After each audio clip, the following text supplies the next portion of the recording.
In a city where luxury touched the sky and compassion had nearly vanished, there lived a woman named Shiza, a young, black nurse whose heart knew no limits when it came to kindness. Every morning, she would walk through the long white corridors of the hospital, her light blue uniform pressed neatly, her hair tied in a small bun, and her gentle smile healing more than any medicine ever could.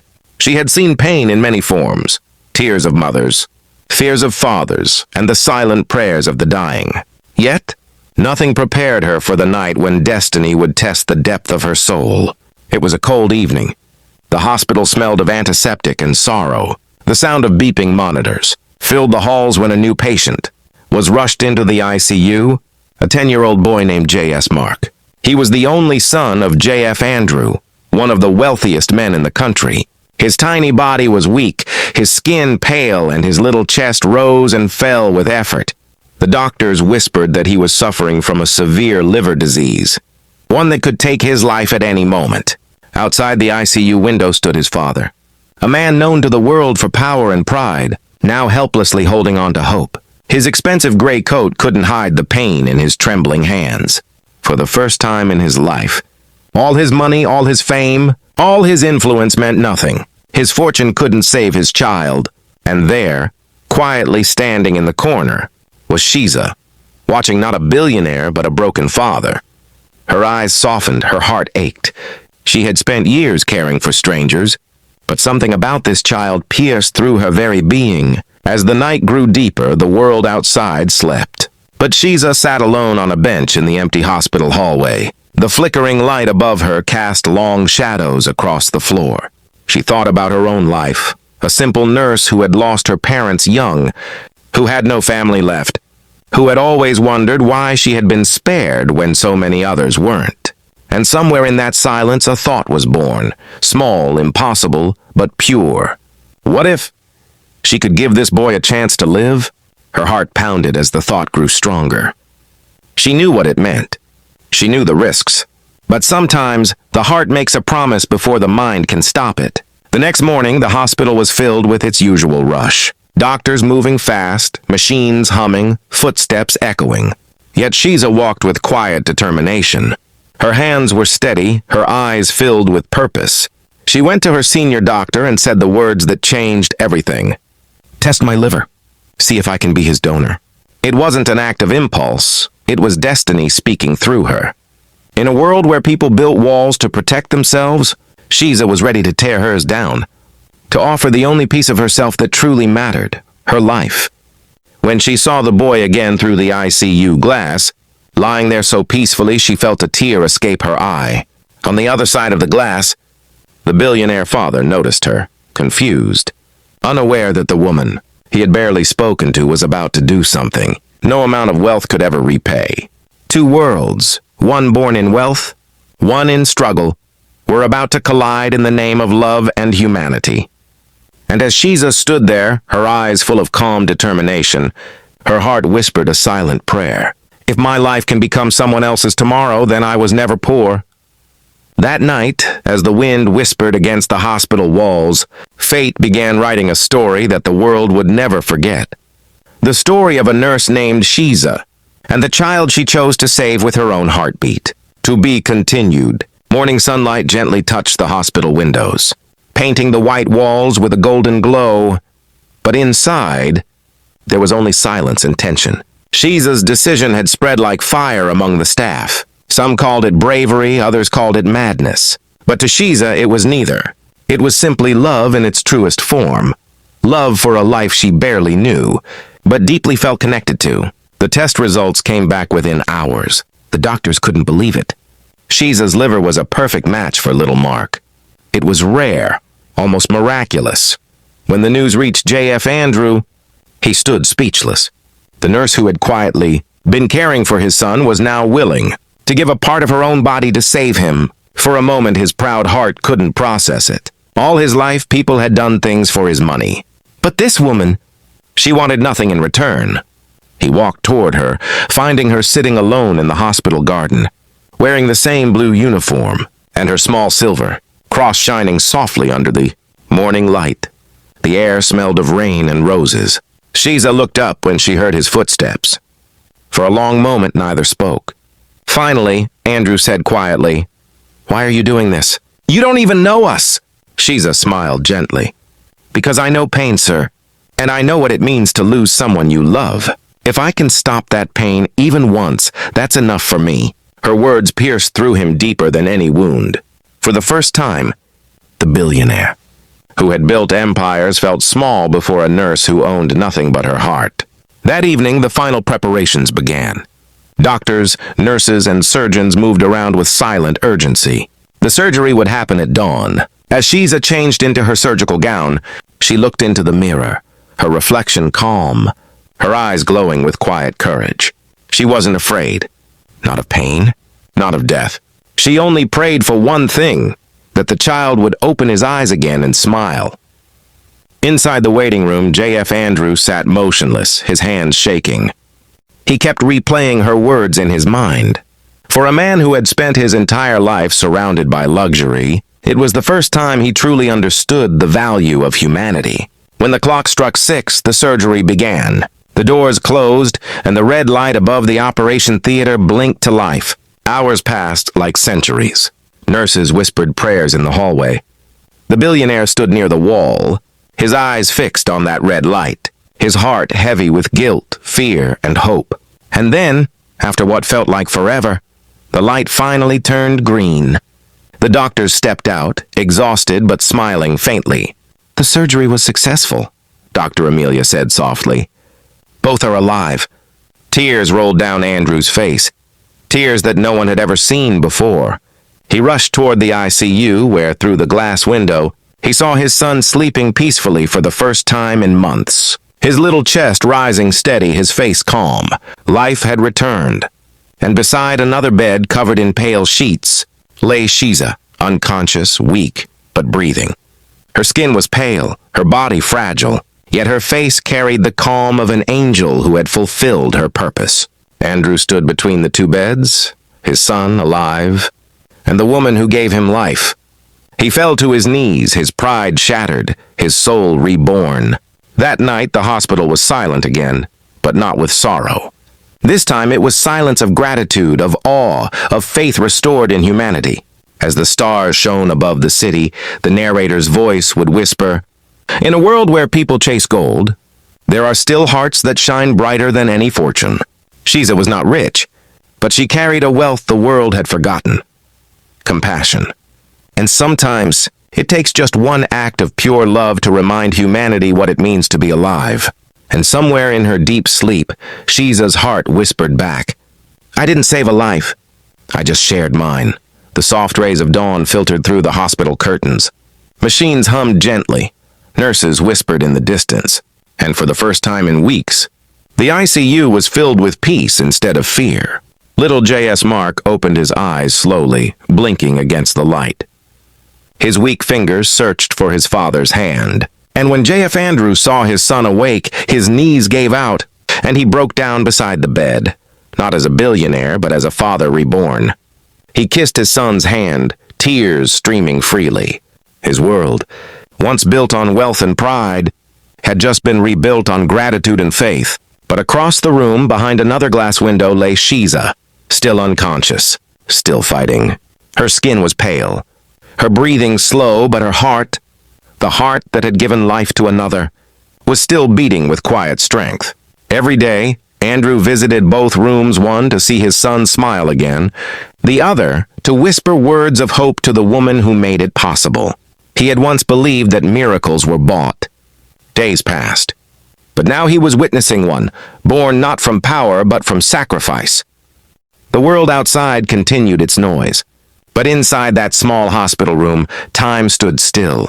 Then one morning, as the nurses changed the bandages and the sun painted gold across the window, a faint movement stirred on Shiza's bed. Her fingers twitched. Her eyes fluttered open. The room froze. Dr. Amelia leaned closer, her voice trembling with relief. "Shiza, can you hear me?" And slowly Shiza smiled, weak, faint, but real. Her voice was barely a whisper. "Is the boy okay?" The doctor nodded, tears glistening in her eyes. "He's safe, Shiza. You saved him." For a moment, Shiza closed her eyes again. a single tear slipping down her cheek. It wasn't a tear of pain. It was peace, the kind that only comes when you've fulfilled your purpose. Later that day, when Andrew walked into her room, he couldn't speak. He stood there, his eyes full of gratitude, holding a small bouquet of white lilies, her favorite flowers, he had learned. He placed them on her bedside table, his voice breaking as he said, "There's no way I can repay what you've done for me. But from today, your family." Shiza looked at him gently, her lips forming a tired smile. "You don't have to repay love, Mr. Andrew. You just have to pass it on." Her words sank deep into his heart. Words that would forever change the way he saw the world. Over the next few weeks, as both recovered, the bond between them grew, not of blood, but of something stronger. Mark would often visit her room, holding the same teddy bear he slept with every night. He'd sit beside her bed, reading children's stories in his tiny, innocent voice. And every time Shiza smiled, Andrew saw something divine, a reflection of everything good left in humanity. The story of Shiza's sacrifice spread far beyond the hospital walls. News reporters tried to reach her, charities praised her, and strangers sent letters of love and admiration. But Shiza never sought attention. She only said one thing to everyone who came to thank her. If one heart chooses kindness, another learns from it. That's how the world heals. Weeks later, she was finally discharged. The hospital staff gathered in silence, clapping softly as she walked down the corridor, not in her blue nurse uniform, but in a simple white dress, her steps weak yet full of grace. At the exit, little Mark ran to her and wrapped his arms around her waist, whispering, "You're my angel, Miss Shiza." And for the first time, Shiza cried openly, tears of joy, gratitude, and a love that words could never define. As the camera pulls back and the music swells, the narrator's voice closes gently. There are stories that fade with time, and then there are stories that live forever, written not in books but in hearts. Shiza's sacrifice reminded the world that humanity still breathes, that kindness still exists, and that the greatest wealth one can ever own is the power to give life. The screen fades to white. A heartbeat echoes softly. Months passed. The seasons changed. The hospital that had once echoed with pain now carried the memory of a miracle. Shiza, the nurse who gave a part of herself to save another, had quietly returned to her duty, but something within her had changed forever. She walked through the same hallways, yet now every step felt different. Each patient she touched seemed to sense something in her, a rare warmth, an invisible light that comforted even the most broken souls. She had given life once, but her compassion continued to breathe life into many. Across town, J.F. Andrew had changed too. The man who once counted profits now counted blessings.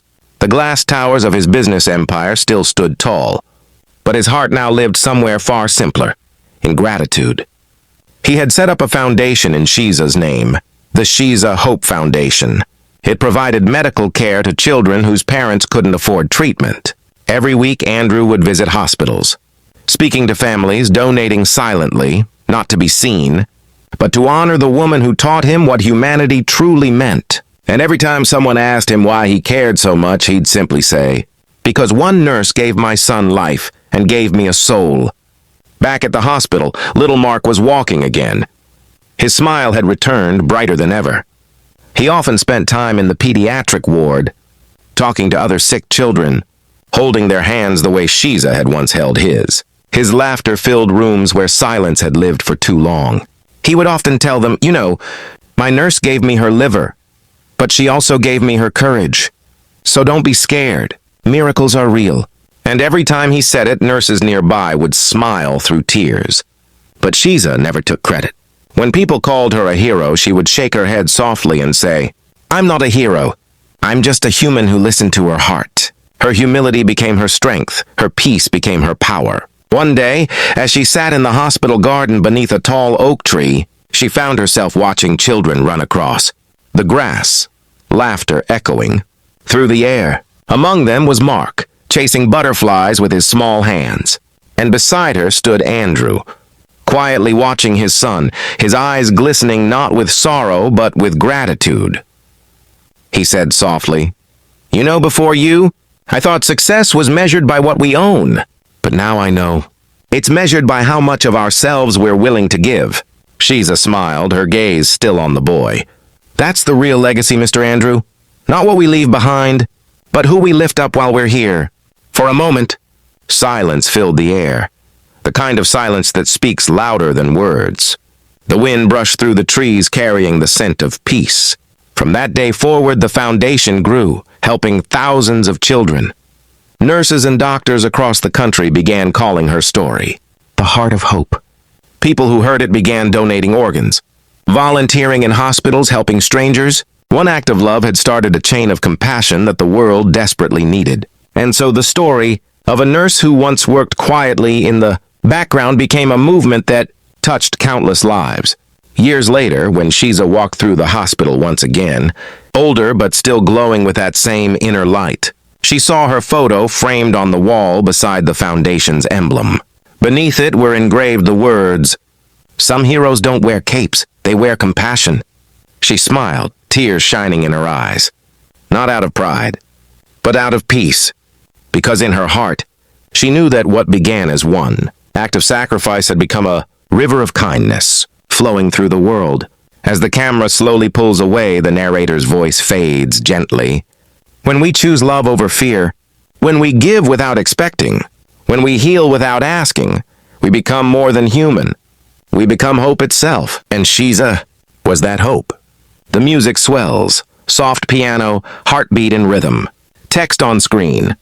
The world changes when one person decides to care. Years passed like soft whispers of time.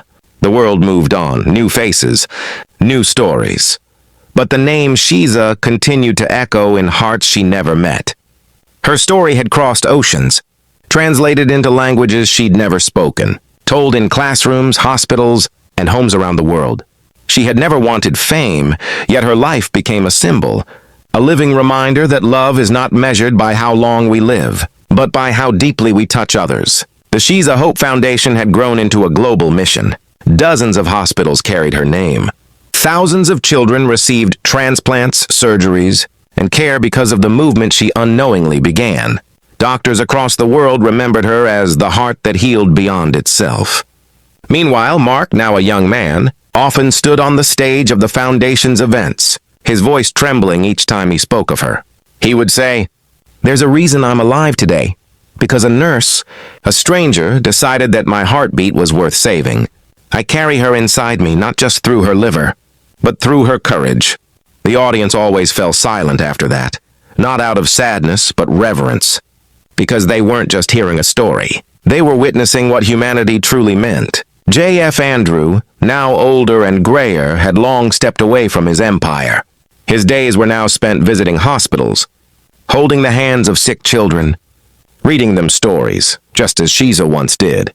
The billionaire who once ruled boardrooms now ruled hearts, guided by her memory. He often said, "She taught me that wealth is not what we gather, but what we give away." But for Shiza, the greatest reward was never in what she built. It was in what she saw. She would often stand quietly in the hospital garden, watching life bloom all around her. Children playing, parents laughing, doctors smiling. And in every heartbeat, in every laugh, she felt the echo of that one moment when she chose love over fear. As time passed, her health grew fragile. Years of service had taken their toll, but her spirit never dimmed. If anything, it burned brighter. She used to tell the young nurses who worked beside her, "Don't let the world make you hard. Every time you help someone, you add light to the universe, and that light never dies." One evening, as the sun set across the hospital's horizon, painting the sky in gold and crimson, Shiza sat by her window, holding a letter in her trembling hands. It was from Mark, now a doctor himself. The letter read, "Dear Miss Shiza, today I saved my first patient's life. I looked at that child and saw myself years ago, helpless, scared, waiting for a miracle. And I realized something. The miracle wasn't the surgery. The miracle was you. I promised myself that every life I touch will be in your name. Because though the world calls you a nurse, to me you'll always be my guardian angel." As she finished reading, tears rolled down her cheeks, not of sorrow, but of fulfillment. Her lips curved into a smile, her heart calm, her soul at peace. That night, the sky outside was full of stars, brighter than usual, as if heaven itself bowed to the light she had given the world. And when the morning came, Shiza had quietly left, her heart finally at rest, surrounded by flowers, letters, and endless gratitude. At her memorial, people from every corner of life gathered. Patients she healed, families she comforted, children she saved. There were no grand speeches, no sorrowful cries, just silence, soft and holy, broken only by Mark's voice as he whispered, "She gave life once, but she keeps giving it every day." The camera slowly pans upward, toward the sky as gentle piano music plays. Narrator's voice fades in softly. She came into the world with nothing, yet left behind everything that truly matters. Kindness, courage, and love. Because the greatest legacy is not found in what we own, but in the lives we change. And though Shiza is gone, her light lives forever, in every child who breathes, in every hand that heals, and in every heart that chooses to care.